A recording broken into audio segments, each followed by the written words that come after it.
Mobile তোমার নষ্ট হয়ে যাচ্ছে তোমার মুখের কথার কারণে। আরে এটা কোনো কথা নাকি? মানুষের মুখের কথায় মোবাইল নষ্ট হতে পারে?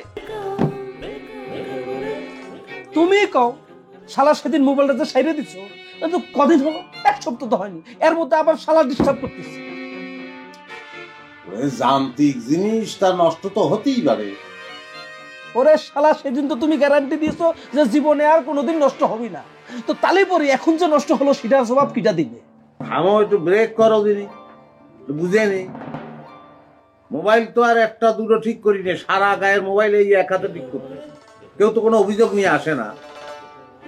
তোমারটা এরকম কিসের জন্য হলো একটু ভাবতে হবে আবার। শালা কি মোবাইল ঠিক করো সেটা তুমি করতে পারো, মানে হারামজাদার এক পাইছি। মোবাইল তোমার নষ্ট হয়ে যাচ্ছে তোমার মুখের কথার কারণে। তোমার মুখের যে কথা, সে কথাগুলো হচ্ছে খারাপ। শালা আমার মুখ খারাপ? মানে তুমি যে কি এই লা বললি কিন্তু আবার একটা শালা বেরোয়। তোমার মুখ খারাপ মানে তোমার মুখের থেকে যেসব শব্দ বেরোয় তা সবই খারাপ। আরে এটা কোনো কথা নাকি? মানুষের মুখের কথায় মোবাইল নষ্ট হতে পারে? ওরে এত মাথা গরম করলি হবে? হ্যাঁ, মুখের কথায় কিরম করে মোবাইল নষ্ট হয় সেটা তো বুঝে কথি দিতে হবে আমারে। বসো বুঝে বসো, মাথা ঠান্ডা করি বস। তো মাথার মধ্যে সায়েন্স বলতে কি কিছু আছে না সবই কলা? মেজাজ কিন্তু আর আমি ধরে রাখতে পারতেছি না। ধরে রাখতেই হবে, নাহলে সব সর্বনাশ হয়ে যাবে। ধরে রাখতে না পারলে বুঝতেও পারবা না। হ্যাঁ, একটা কম্পন ও জায়গায় হয়। আর মোবাইলের ক্ষেত্রেও কিন্তু সেই ঘটনাটা ঘটে, বুঝেছো? স্পিকারে বড় কম্পন হচ্ছে, এখানে ছোট কম্পন হচ্ছে।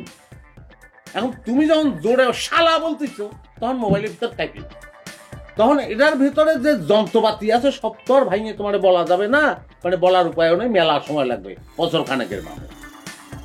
ওই জিনিসটা কাইপে ওঠার কারণে তখন তোর মোবাইলটা কাজ করতেছে, বুঝছো? অনেক দামি মোবাইল হলে ভিন্ন কথা, তো তোমার মোবাইল তো তত দামি না, ও তোমার ধকও নীতি পারতেছে না, বুঝতে পারছো? তোমার যে ওয়েট, তোমার যে কথার যে ধাক্কা, মোবাইল নীতি পারতেছে না, এটাই হচ্ছে সমস্যা। আচ্ছা তালি পরে মোবাইলটা ঠিক করে দাও, আমি আর গালাগালি করবো না। হ্যাঁ, ও ভালো কথা। শুধু খালি মুখের কথা না, মোবাইল মনে করো তোমার পকেটের মধ্যে আছে, প্যান্টের পকেটে, শার্টের পকেটে, লগেজে কোনো জায়গায় আছে, সেই অবস্থায় গালাগালি করলেও কিন্তু মোবাইল নষ্ট হয়ে যাবে, বুঝছে? ঠিক আছে, দিলাম সেরা সব খারাপ কথা। হ্যাঁ, এই যে একটা মোবাইল উপলক্ষ করে তোমার মুখটা ভালো হয়ে গেল। হ্যাঁ, সব কিছুরই ভালো দিক আছে, ছেড়ে দিচ্ছি। হ্যাঁ,